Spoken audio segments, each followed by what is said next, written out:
Hai, halo semuanya. Assalamualaikum warahmatullahi wabarakatuh. Terima kasih karena telah klik video ini. Pada video kali ini saya akan bahas tentang asal-usul atau legenda Ratu Kidul atau Ratu Penguasa Pantai Selatan.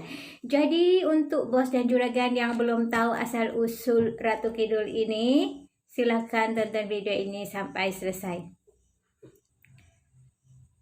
Jadi kita langsung aja pada kisahnya. Dikisahkan pada zaman dahulu ada seorang putri raja dari Pajajaran yang bernama Dewi Retnoswodo. Pada suatu hari putri ini akan dinikahkan oleh ayahnya dengan seseorang. Tetapi putri ini menolak, jadi ayahnya marah. Ayah marah, dia pun diusir dari istana dan dikutuk. Ayahnya mengutuk anaknya sendiri.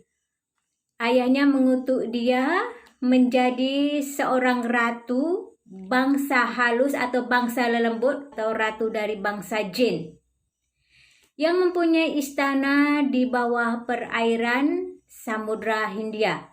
Jadi istananya di bawah laut.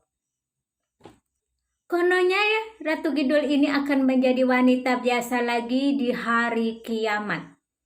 Tidak cukup itu juga, Ratu Kidul tidak akan menikah dengan siapapun kecuali dengan raja-raja di tanah Jawa. Dikisahkan Ratu Kidul ini telah menunggu suaminya selama 200 tahun sehingga pada suatu hari dia bertemu dengan Panembahan Senopati yang sedang bertapa atau bersemedi di pantai itu. Tujuan Senopati bersemedi atau bertapa di situ adalah untuk memenangkan peperangan dengan Pajang di Prambanan. Oke, jadi waktu bersemedi karena kesaktiannya dan ketekunannya bersemedi membuat pantai bergolak, lautan bergolak, sehingga memporak-porandakan istana bawah laut Nyi Roro Kidul. Saya ingin tahu apa yang terjadi, apa yang sebenarnya terjadi sehingga istananya porak-poranda. Ratu Kidul pun muncul di permukaan air. Di situ dia melihat Panembahan Senopati sedang bertapa. Ketika itu pun hatinya langsung jatuh cinta. Jadi cinta pandangan pertama Nyi Roro Kidul dengan Panembahan Senopati. Setelah bertemu, kemudian mereka pun tentunya bertegur sapa. Setelah itu dibawanya Panembahan Pasupati ke kerajaan Nyi Roro Kidul ini. Mereka bercinta selama 3 hari 3 malam. Setelah mereka bercinta 3 hari 3 malam, Ratu Kidul pun berjanji akan membantu memenangkan peperangan. Itu pun Panembahan Senopati bergegas pulang dan memenangkan peperangan dengan bantuan tentara jin dari kerajaan Sang Ratu Kidul. Setelah itu pun dia menjadi raja. Jadi diyakini Nyi Roro Kidul ini adalah jelmaan dari 2 sosok yang bertentangan, yaitu Batari Durga dan Dewi Uma. Batari Durga adalah Dewi Perusak, sedangkan Dewi Uma adalah Dewi Pelindung dan Dewi Kemakmuran.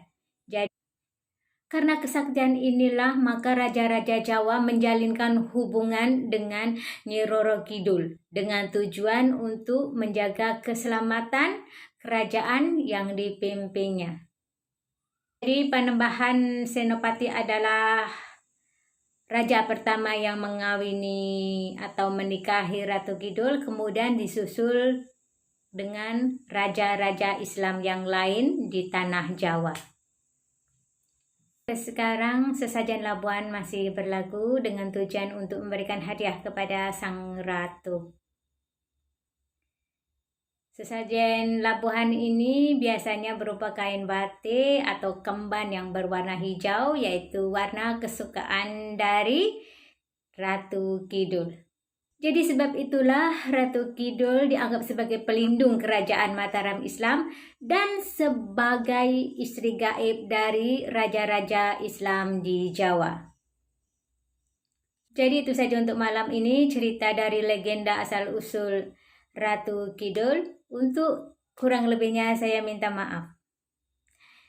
Terima kasih karena menonton. Jangan lupa untuk subscribe channel saya agar Bos dan Juragan tidak ketinggalan dengan cerita-cerita menarik yang lain. Wassalamualaikum warahmatullahi wabarakatuh. Sampai jumpa lagi. Dadah.